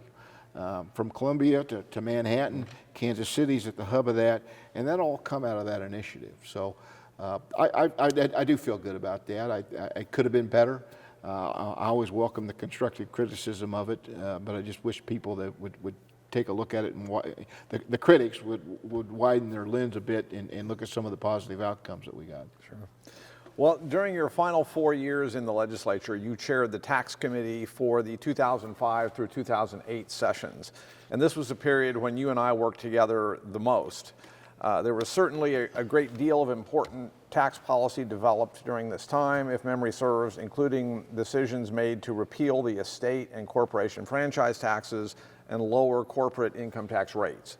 But probably at or near the top of the list would be the so-called M&E bill that exempted most business machinery and equipment from property taxation. A number of pro-business folks in the legislature, especially in your caucus, had been pushing this for several years, and Governor Sebelius then jumped in and also came out in favor of it in 2006. So the writing was on the wall that it was going to be enacted. But of course, the property tax base is like a balloon in that when you squeeze one side of it to reduce that particular part, the other side gets bigger. In other words, the concern was about the extent to which removing a major class of property from the tax rolls was going to shift the tax burden onto all remaining classes, especially residential. So the 2006 exemption legislation contained an intricate formula that set up so-called slider payments that were going to reimburse local units of government for 5 years for at least a portion of the lost receipts in an effort to minimize some of the mill levy increases and tax shifts that were otherwise going to occur as a result of the M&E exemption. The payments were scheduled to decrease over the 5 years and slide away before ultimately sunsetting altogether, based on the theory that economic growth brought about as a result of the exemption would have boosted everyone's tax base to, at the very least, a hold harmless position. Unfortunately for local units of government planning on these funds, what ended up happening is that by the time the payments started going out in 2008, there was really only one initial set of payments that went out because of the onset of the Great Recession. Policymakers grappling with the state budget crisis in that era needed to shore up the state's coffers, and they, of course, repealed the balance of the payments. I did find one press report saying from early 2008, when the first and only payments were going out, quoting you, and you said you wanted to keep track of not just the payments that were going out, but also, quote, how much business the tax break was attracting and the economic effect of that on local governments. And I think it's to your credit that you've always had this kind of cost-benefit analysis equation in your mind, even though maybe not everyone has been that diligent. So feel free to talk about the exemption and slider payments, but also more generally, given your expertise in both the economic development and tax policy areas, what do you think about the inclusion of mandatory benchmarks in exchange for tax concessions? Even depending on the circumstances, some form of clawbacks. Should policymakers as a rule seek to tighten tax breaks down to ensure that they are maximizing their bang for the buck? I think your opinion, above all others, is especially relevant on this issue. Well, as far as a mandatory scorecard, that all comes down to how would you construct that? Because as I just said, there's no perfect policy. So I think certainly there needs to be a high level of accountability, and there needs to be some flexibility, but yet everybody needs to understand, here's the investment we're making, here's the return that we anticipate. Did we get it? Did we not? If we didn't, why didn't we? And you need to be able, in my opinion, to always assess. I don't think you should just pass policy and walk away. You got to pass policy, keep assessing it, learning from it, and don't be afraid to adjust it when you need to. That would be the part. And if it's not working, you should repeal it, because it's okay. So let me start. Let me back up here a little bit. I made a mistake on the M&E. All right, and it's one of the regrets I have. I don't have a lot of regrets, but that's a regret that I have. So I believe it was you, me, Arlen Siegfried, and Gordon Self. We could not get that out of committee. We all wanted to do it, but the business machinery, equipment, property, that impacted the locals, right, tremendously. So we needed a solution, and nobody was coming. So I remember, it was a Friday afternoon. I don't know if you remembered. I called you and Gordon up there in my office. We locked the door, and I said, we are not going home. We had Arlen Siegfried until we figure this out. And we got on a whiteboard, and we spent 3 or 4 or 5 hours up there, and we come up with the Siegfried slider. That's what we called it, which was to help the locals. Well, you know what? My regret is we should have hard-coded that. So what do I mean? We put that into statute, and we made it too easy for the legislature to not keep its commitment. We made it too easy. So when the budget kind of tightened up and things that was one of the first things that we didn't fully fund. And we didn't do the accountability. You know, hindsight sometimes, Chris, is a lot better than what you have. We didn't really kind of assess and watch that as it went along to make the adjustments. You know, most of us run saying we're for local control until it actually, the rubber meets the road, and then we want to do it. Just you default to the state. Well, that's one where we should have been better partners, because we actually ended up. Now I had left in between, so when I say what do you mean hard coded? Put a super majority requirement in there instead of it taking a majority of the legislature to undo the relief that was supposed. Make it 2/3. Make it to where it's really hard. You have got to tie the legislature's hands. The so-called lockbox concept. Right. And so I regret that. I still think that policy overall has benefited Kansans, but where it's not fair from a state standpoint, it did put additional pressure then on local property taxes, and I think we probably didn't pay as much attention to that as we should. But I think incentive packages, everybody in the country is doing it. You got to play, but you got to be responsible, and most importantly, you got to build in the accountability and then follow it, assess it, and be willing to make changes if you need to make it. We were laughing offline earlier about some of our adventures in 3 a.m. tax conference committees. I do want to personally and publicly thank you for something you did on your way out the door as a legislator that always meant a lot to me. I seem to recall that just before you left, you and David Huff and Tom Full, the three of you being the House Tax Committee leadership at the time, took Gordon Self and I out to a very fancy lunch to thank us for putting up with you during all of those 3 a.m. conference committees over the years. That was a kind gesture, very much appreciated. I want you to know that. Well, Chris, I thank you for mentioning that. The thanks needs to go the other way, because I never claimed to be the smartest guy up here, but I always, again, I got some good coaching. The staff, and you were right at the front of the line there, you and Gordon Self. I realized that when I got, tax gets some of the best staff up here. They're all great. Okay, I don't want to, I thought all the legislative staff was just great, but the ones on tax were really special. You guys were super to us, and always helped us. I think there might be a little bit of a lack of trust in some of the institution now, and I wish people, I never had a day in my 16 years of serving up here, and frankly the staff has helped me. I don't know if you were supposed to, but people have helped me after I've left. I've always had 100% trust in the staff up here. I never found anybody misleading me. They always give me the best information they could get, as timely as they could get it.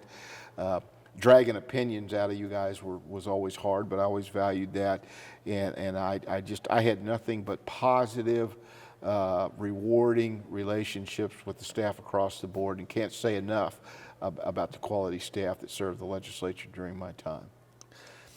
Jumping ahead a little to late 2010, even though you were no longer here at the State House and were in the early stages of your career over at KU, incoming Governor Brownback evidently thought highly enough of you to make you chair of his transition team after he was elected.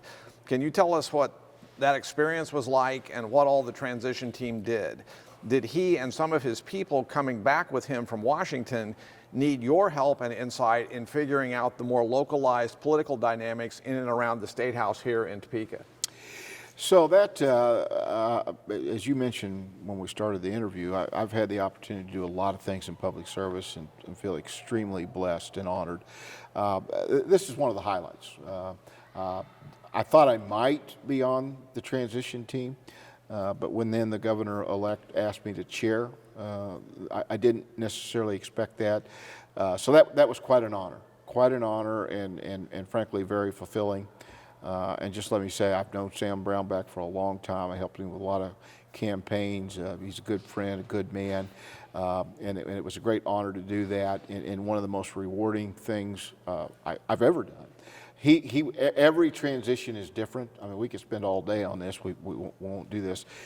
He was tremendous. He dedicated about 4 hours of every day to the transition. Most governor-elects don't do that. So it was very collaborative. It was his style, and it certainly worked for me as well. We had a very collaborative approach. I like to think I added some value for them, because that's a big change. In fact, if you were interviewing former Governor Brownback, he would tell you that transition from the Fed back to the state, that is a big one. That is a big one. Mm-hmm. So, but they were all very open, very collaborative, and we did. Obviously did the budget. Of course, you got a lot of people to hire. You got all kinds of policy to do. I was part of all that, and of course, then you got to get ready for the inauguration. Mm-hmm. And one of my fun stories about that is when we're kind of going through how it's going to work before he made the formal offer, and I said, it's okay. What's the basic boundaries? And one of the things I said to him, I said, look, if I'm going to chair your transition, then I'm off the table for any kind of an appointment in your administration. And he said, that's my call, Governor. So that's his call, not mine. I said, not really. I said, if you want me to chair your transition, I will only do it with that understanding. I said, I will not be in the hunt for any position, because I think your chair should be totally neutral and not be angling for any kind of a job, trying to line up the best staff. There's all kinds of things a chair could do. So anyway, we reached, so, you know, there was all kinds of speculation what job I might get. And I was never in the hunt for any job and didn't want a job. And I think that actually helped me stay focused on the best interest of his administration and the transition. And I take a lot of pride in that. I think we did some good work. Again, collaborative, a lot of people that helped. It was very, very fulfilling. I would, again, anybody that has a chance, if you get invited by any governor to be part of a transition, I would encourage you to do it. It's a big time commitment, but you learn a lot. You get to see a whole different side of how the state government works, and it's really fulfilling. Well, Governor Brownback did not appoint you directly to a post in the administration as a cabinet secretary or anything, but he did subsequently appoint you in 2011 to the Kansas Board of Regents, where you served a 4-year term, including your final year as chair of that prestigious body. Before we get into the more traditional issues of higher ed funding and governance and tuition, I want to touch briefly on upper level college athletics. Our mutual friend Ed McKechnie told the Kansas Oral History Project recently that during his first few months as chair in the summer and fall of 2011, the issue that came out of nowhere and totally dominated all of his time was the back channel discussions going on involving conference realignment. You may recall that this was an era where Nebraska, Colorado, Texas A&M, and Missouri had left or were leaving the Big 12, and TCU and West Virginia were being brought in to backfill. But OU and Texas were also making noises about leaving for the Southeastern Conference, something that we at least have held off for another 13 years. But everyone in this era back in 2011 was up in arms about what that could mean about the possible implosion of the remainder of the Big 12 Conference, not unlike what we've seen happen to the Pac-12 Conference over the last year. Here in Kansas, there was a lot of buzz about whether KU would get an offer to go join the Big 10 Conference and what that would mean should KU and K-State end up being in different leagues relative to a possible end to the historic rivalry and these kinds of questions. Do you recall a lot of this going on during your first year or so with the Regents? And was the full board under a great deal of pressure to try and make sure the Big 12 stabilized and somehow kept KU and K-State together? I know by the time you became chair in 2014, a lot of that had at least temporarily calmed down. So was it as much of a headache for you and the other members of the board as it was for Ed when he was chair in 2011? Well, so I started July 1st, 2011, and I believe on July 2nd, 2011, we had our first conference call. There was 3 of us that got put on, so it was Fred Logan, me, and Robin. I shall never, do I recall? Absolutely, just like it was yesterday.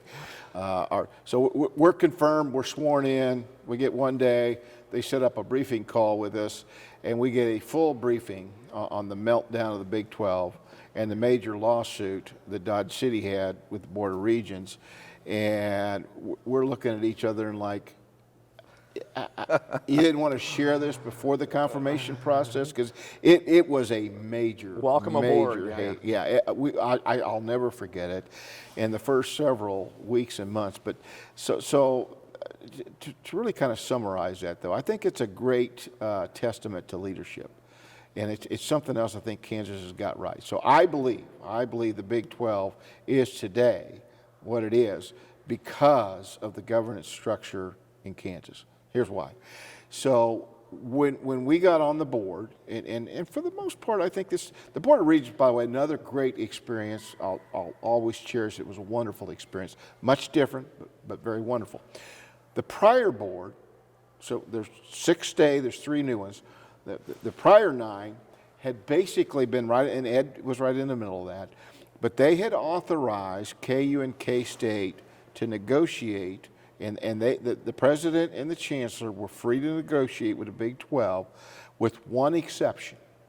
If they could not keep both schools in and there was anything where they might become separated they had to come back to the board. That was basically the direction the board set. So the board, unlike Texas and Oklahoma and other places, they had multiple boards all trying to micromanage this process. We did not. We trusted our leaders. We put the white lines down, and it was real clear we did not want our schools separated. And so the prior board had that. New board comes in place. We stick right with that. We felt that was, and Bernadette Graylettle and Schneider, or not Schneider, Schultz. They both did a really great. It was hard. It was very hard, but they really. So I think it was Kansas that really kind of anchored that, and our university leadership was more empowered than the others, and that's what kept it on track. It was pretty scary, because you didn't want to be. So you join the regions, and the first big thing is going to happen. Your school falls out of the Big 12, and I would say. Out of all that, now we did finally get past that. After we got past that, the Board of Regents tries to stay out of athletics, as they should, but athletics as a whole is just so overrun. The collegiate world, it's I enjoy it, you enjoy. I mean, we enjoy it, but there needs to be a bit more of a balance there, and it really makes it hard for the leaders of the institutions, because they can spend a lot of time on athletic type stuff when you'd really rather have them on the academic side. But we managed to get through it. Again, I think Kansas and our governance structure here, where we have one Board of Regents for all of our schools, and kind of the continuity that the Board of Regents has, really proved to be the right call. Stabilizing factor. Okay. I know that you were a regent. When you were a regent, you appeared as a guest speaker at the annual Kansas Economic Policy Conference in 2012 over in Lawrence at KU, just months after major changes in state tax law had been enacted by many of your former colleagues here in Topeka. And you cautioned everyone about expecting any kind of quick or immediate determination regarding the extent to which the tax cuts were going to boost the Kansas economy. So you were certainly on record at the outset of that era in terms of calling for patience. But given that you were on the board until 2015, can you tell us what sort of pressure did the regents feel about higher ed funding issues and accelerating tuition, given what was happening with the state's overall fiscal situation, because of what many were saying were less than stellar ongoing results coming in from the so-called tax experiment? Yeah, that was a tough time, and I won't get into the details. I wasn't in the legislature. I did pay attention to the 2012 tax policy, and I certainly had some views on that, and I knew it was going to be tough. It ended up being tougher for higher ed than I thought, and then that trickles down. And even during my legislative days, I've always considered our universities in Kansas to be, I just describe them kind of as jewels in the Kansas crown. And I think by and large, people love our institutions here. We got 6 state institutions. We got a wonderful set of community colleges, tech schools. So we have this eclectic mix, and I think it's really, really important to have this menu of choices for our children to make. Find the school that fits best for you. Chris, for you and I and others, at our point in life, there's nothing more important than our children having an opportunity to get their education and then find their careers and have their families be here.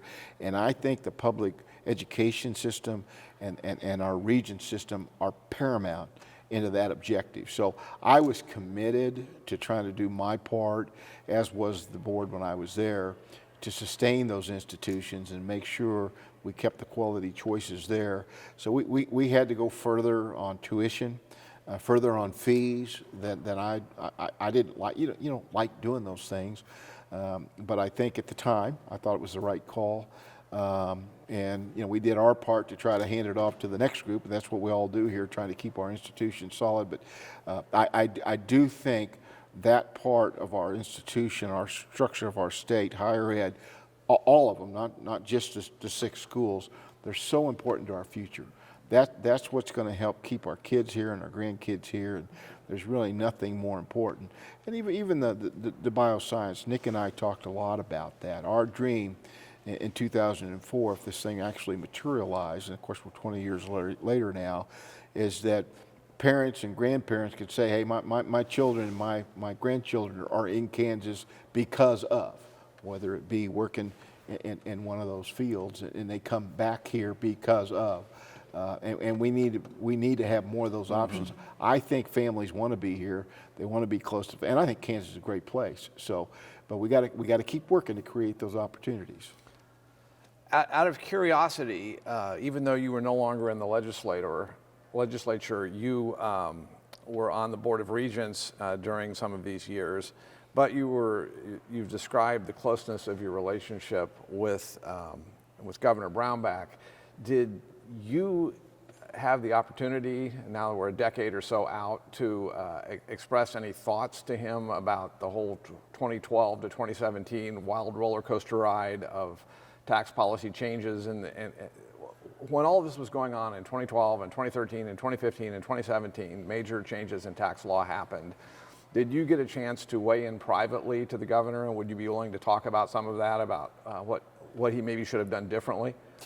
Well, so the answer is yes. I didn't, when I left the transition, the governor pulled me aside and he said, this is so he started in 2011, got elected in 2010.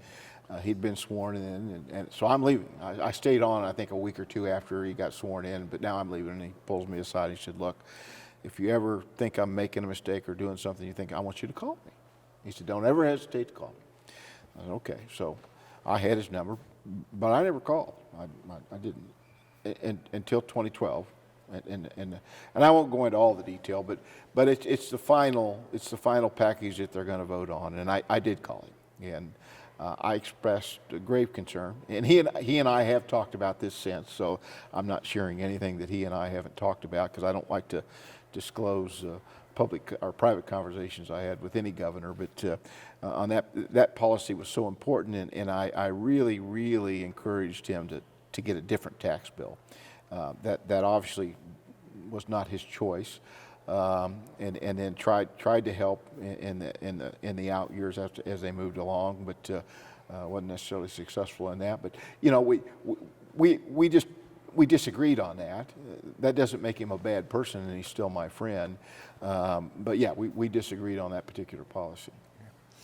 Well, in a similar vein, you were the Regents appointee to the Kansas Bioscience Authority, but there had been a number of controversies building in the years since you had left the legislature involving oversight and even personnel matters, and even the funding mechanism, which was sort of a tax increment finance concept, was becoming increasingly scrutinized not long after you had departed the State House. But I do want to add that Ed McKechnie also told us that he believes the KBA was absolutely a key partner of the broader team that successfully got the critical NCI cancer designation for the KU Med Center, and you said you think so as well, as does Dr. Jensen. So it's not like there weren't major victories coming in for the KBA and its allies. Anyway, can you tell us about what all the KBA was facing when you were there? And then when the decision was finally made to liquidate its assets and shut it down, you must have had some opinions about all of that. A lot of these final decisions, of course, happened during the time when the state was under some of this extraordinary fiscal stress in the wake of the aforementioned tax experiment. Were you at all disappointed that Governor Brownback and some of his then legislative allies may not have seemed as supportive of the biosciences programs as perhaps Governor Sebelius had been a decade earlier? When everything was being liquidated around 2015, the KC Star ran sort of a biting editorial noting how ironic it was that Nick Jordan, who had worked with you so closely on the law back in 2004, was watching the KBA dissolution happen with a front row seat as Brownback's Secretary of Revenue. So there was a lot of this controversy that was becoming very public back in 2014, 2015 when everything was going on. What were your thoughts at that time? Well, I was disappointed. I mean, I'm not going to pull any punches on that. I was disappointed, and I was actually on the board because I was appointed by the Board of Regents. So, again, some lessons learned there. So while Nick and I were we passed that in 2004. We both left the legislature about the same time. And in hindsight, what we didn't do is we didn't recruit any legislative champions behind us. So that was a tax, it was a policy that was a state policy. So anytime you got a state policy, it could be changed. Well, we didn't have the people behind us that had the depth and really the history of what was behind it and why it was there. That was maybe most importantly. So that I always felt some responsibility for that. Didn't recruit somebody to do that. Tried to kind of do that from not being a legislator.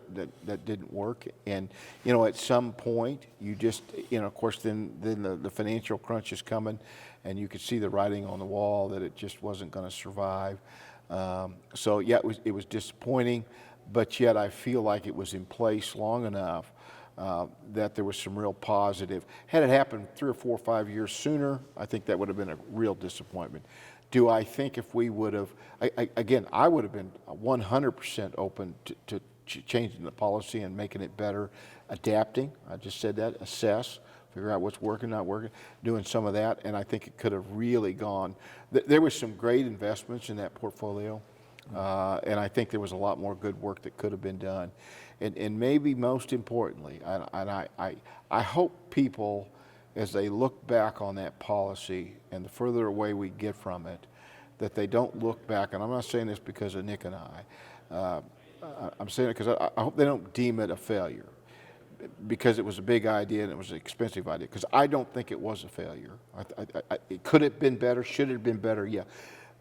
But it was a big, bold swing, Chris. Mm-hmm. And I think in Kansas we need more big, bold swings.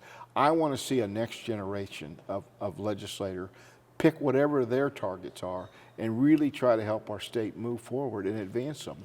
Don't be afraid of it. Don't be afraid of the failure. Don't be afraid of the criticism. Go after it. Try to make a difference.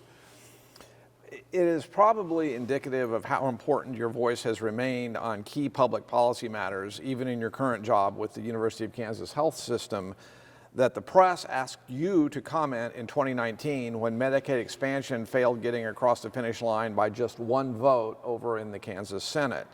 You made several points at that time in an interview you gave, which are going to sound very familiar. Those points included observing that most people eligible for Medicaid expansion do have jobs, that notwithstanding traditional legislative opposition to more state spending, Kansans are already paying the federal tax dollars that would primarily subsidize the program, that the decision to not expand was, quote, huge in terms of the fact that it was costing the state north of $1 billion per year, and that it meant that over 150,000 additional Kansans were going to remain without coverage. These are all the points that proponents, as you know, of Medicaid expansion continue to make to this day. I think it's interesting that we're here in 2024, and current legislative leadership tends to challenge many of these assertions that you made in 2019 and that are still being made today, even as they remain steadfast in their opposition to expansion. I assume that both you and likely the entire KU health system remain in favor of Medicaid expansion for many of these same reasons that you cited 5 years ago? That's correct, yes. Okay. I also want to note that you were quoted in early 2021, still during the heyday of the pandemic, talking about the impact of COVID and its associated deaths and trauma on the morale of hospital staff, which must have been just horrific. Given how stressful all of that was just a few short years ago, do you have any thoughts about the seeming resurgence of the anti-vax movement in this country? And I'm assuming that a lot of people you know who were then on the front lines of that crisis also likely have some fairly strong opinions about that effort, as well as some of the revisionist histories being written on social media as we speak. Yeah, so again, a lot to unpack there, and the whole Medicaid issue. Just a comment or two on that. I think when you get away from the legislature and then you continue to play in different roles, you kind of can look back on it. And maybe the best way is you have a better view from the gallery. You can kind of look down on things and maybe see a bigger, broader view. I like to remind, and I respect people that have different views, but let's work through it. And the fact of the matter is, the 1965, the first Medicaid plan, that's optional. Kansas doesn't have to be in that. We didn't get in it until 1968. The last state didn't get in the first Medicaid until 1982. So they're optional. there's, I think, 41 states now that are in. I believe Kansas will expand Medicaid. I don't know when, I don't know how, but why don't we all come together and do a plan that's right for Kansas and Kansans, and I think we could do that, and that's kind of the side I've been on, and still open to any dialogue on that, trying to find some common ground on that. In regard to COVID, golly gee, who would have ever thought we'd have a pandemic and go through that? I admire what the legislature had to go through there. Those were tough times. It was very tough times in the healthcare field. But again, standing back, taking a look, one of the things that concerns me, and I don't quite understand it, but we've just lost so much trust in our institutions. And maybe it's a default. So all through that process, I always felt like, and I worked with a lot of people, KDHE, CMS, I mean, all over the country. I never felt like anybody was intentionally trying to mislead us. Chris, I can tell you there were days at the hospital, and they were long days, but we would start the day with a policy or procedure for caring for the COVID, whether it be outpatient or inpatient. It might change at noon, and it might change at 6 o'clock at night. And people would get upset because we were changing. Well, it's because our folks were alert. That's how fast the knowledge was coming in. You're trying to assimilate it, put it together, and offer the best advice. But I always felt like people were really trying to do the best they could do with the information that they had. And I still think that's the case. But we seem to have lost so much trust in our institutions. We're a country of 300 and almost 40 million people now. We got 3 million people in our state. If we want to remain civil and make the progress we need to make, we've got to find that trust back in our institutions. That's what concerns me. I'm not quite sure why it got lost, but we all need to be thinking about and asking the hard questions.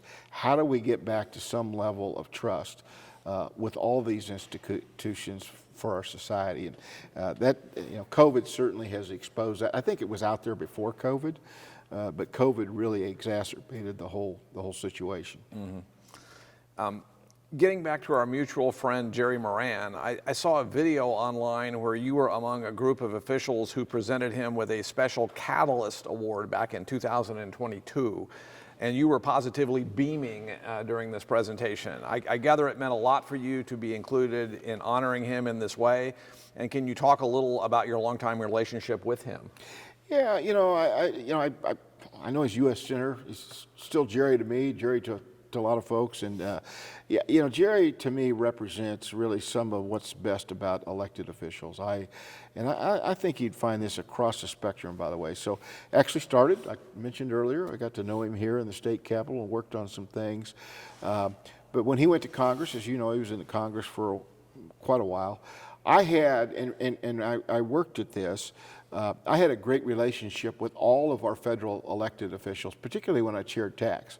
I thought it was part of the job as a chair, whatever committee I was on, to try to help bridge some of those relationships on key issues where federal and state crossed over.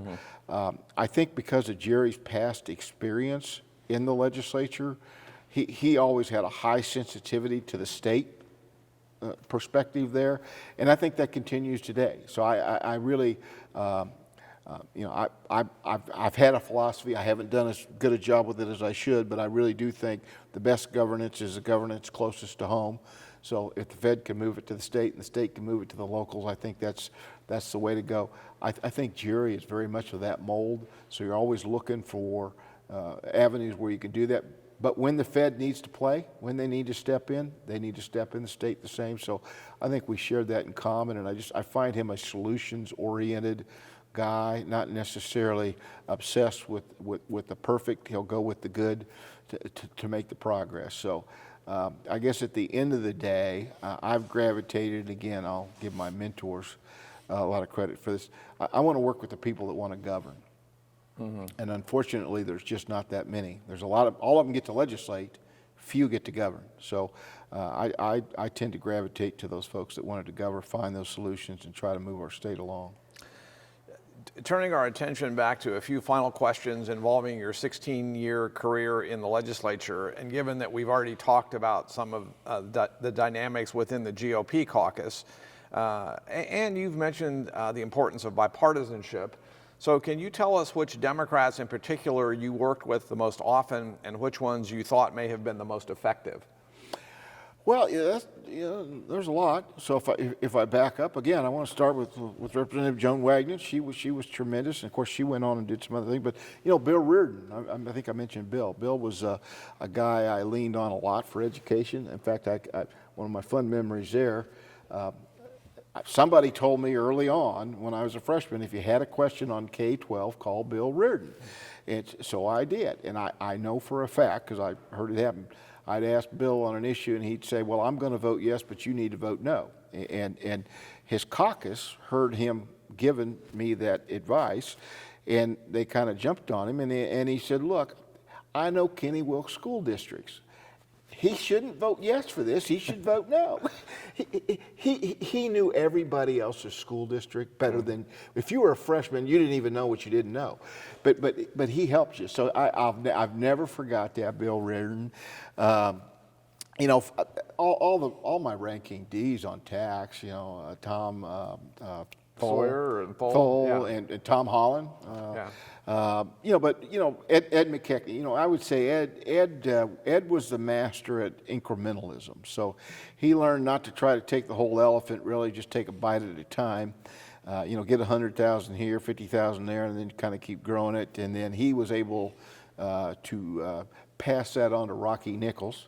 And Rocky and I were in the same class. Didn't necessarily start out being the best of friends, but certainly ended being some really great friends. He was my ranking D on appropriations, and I thought we had a great working relationship. I don't think we ever run an agree to disagree. We always hammered it out, and Rocky was great to work with, wanted to govern.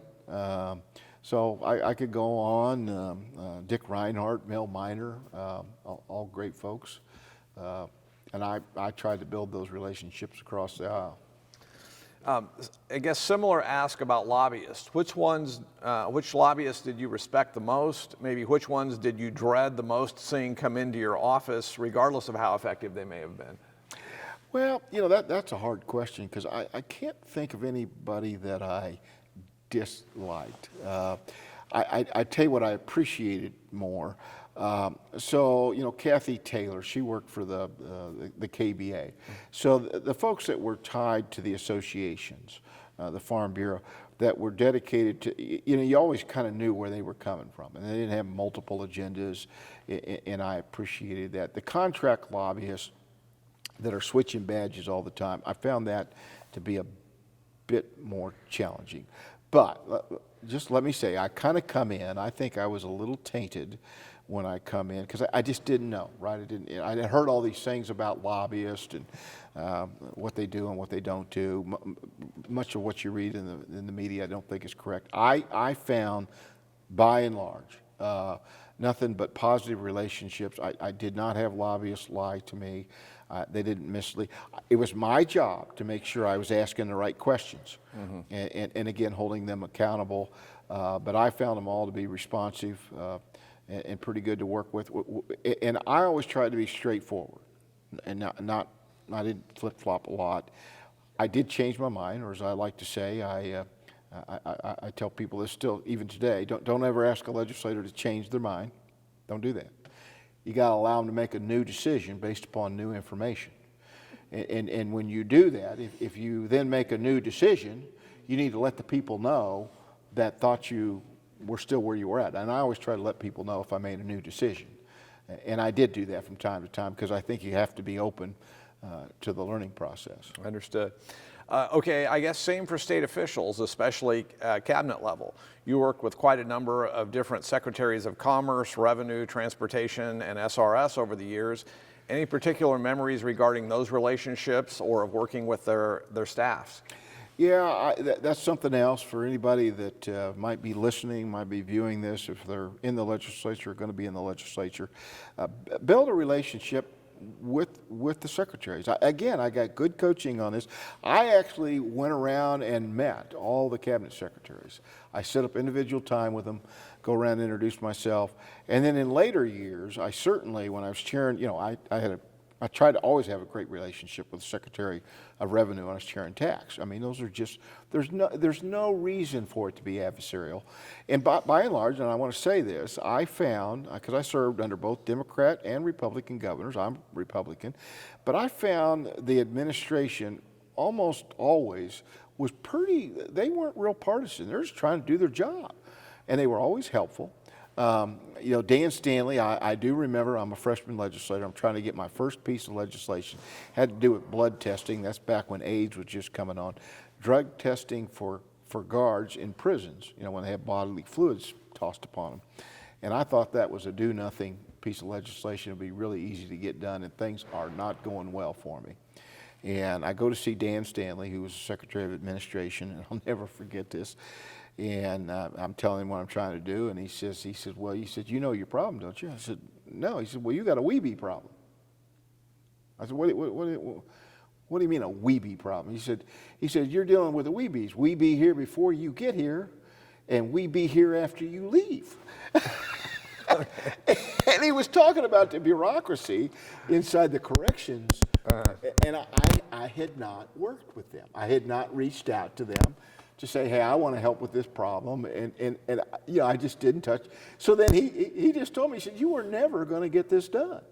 And he explained to me why, and then he gave me some names to call, and I backed up, started over, got a mentor or two to help me too, and then we got it across the finish line. But I'll never forget that weebie story. Okay. If I could make a random observation, Mr. Chair, it has occurred to me that maybe you somehow belonged in a different and perhaps even earlier generation of legislators than the one you served in. I always thought your strong suit was working with others regardless of policy differences to get things accomplished. My memories of Kenny Wilk in the State House will always be how friendly you were and how much you were a backslapper who loved to laugh and converse with people here in the hallways, whether they were Republicans, Democrats, reporters, lobbyists, constituents, or janitors. So now that I've complimented you on this comes the trickier question to think about, and you've already mentioned some of this. But given that you've been around the policymaking whirlwind in one form or another since the early 90s, how would you compare and contrast the institutions of state government today, especially the legislature, with the way things were 3 decades ago? What are the biggest differences, and are those differences generally positive or negative in your mind? Please feel free to talk about anything you want, from changes in technology to increased political polarization, changing perceptions about the role of the public sector, accelerating influence of powerful special interest groups, or just anything else. Yeah, so, again, a lot to unpack there. So, you know, I guess I do, first of all, I fall into kind of a different group. So when I started in 92, elected in 92, started in 93, we didn't have email.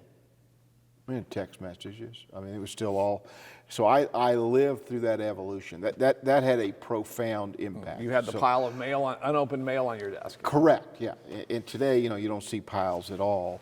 But I also, you know, I want to make a run at that question by saying I believe, particularly the Kansas House of Representatives, is by and large a reflection of the state of Kansas. And I've told people that, so you got to step back and think about that. So, you know, we got some wealthy people here. We have some people that are not so wealthy. We have black, we got white. I'm convinced I served with a member or two that couldn't read. And people want to challenge me on that. And I'm like, no, wait a minute. They got elected from a district that they were representing. It doesn't make them any, I mean, it doesn't mean they weren't smart. It just, they were representing their people. This was an eclectic body. By and large, I think the body reflects our 3 million people, and things have changed.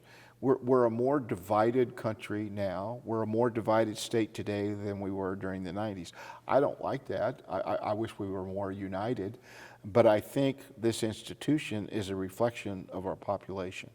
So where it's going, I'm not quite sure. I hope that we come back. I do see more signs of really civility up here. I see some signs of cooperation that I didn't see maybe 10 years ago or so.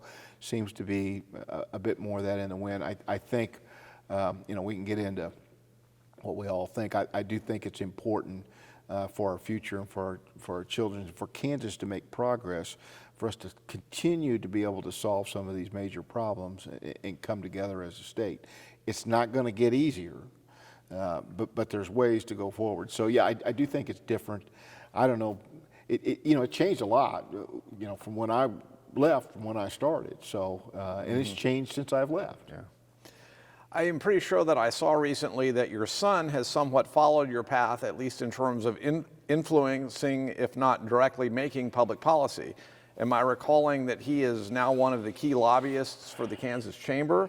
I'm assuming the two of you must have had a lot of dinner table conversations over the years. Yeah, that's one of the great surprises in life. I never would have anticipated him landing in the job that he's landed in, but he kind of happened by accident. Actually got started with it, but he really enjoys it. He's really dug in. Others tell me that they think he's doing a pretty good job, so I'm proud of him.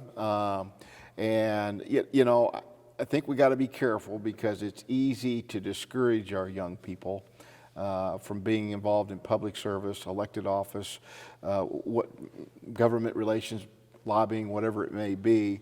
And we need good young people involved in all aspects. So I'm proud of him. I don't know where he's going longer term, but he seems to have found himself a home, and he spent a lot of time running around in this chamber, and I'll always appreciate my colleague. That's back when we used to bring our kids here on Fridays. I mean, this place was full of kids on Friday mornings, because we actually were here 5 days a week, and we bring our kids in. And so he actually grew up here in the Capitol, so he seems to be pretty comfortable. Anything else you want to add about what the future holds for you? I assume at this point the chances are not high that you would ever re-enter electoral politics yourself. You nailed that one. I do not see any future runs for public office, but I will stay engaged. I like to help candidates. I like to help people if I can that are serving. I care deeply about our political process, our country, our state, our communities. I appreciate the work that people do. So if there's places I can contribute, I want to try to do that, and I consider it's been a privilege and an honor for me to get to serve in the many capacities I've had, and it's my turn now to try to pay that forward, and I'll do the best I can to do just that. Well, thank you, Mr. Chairman, for your time so much today. Thank you.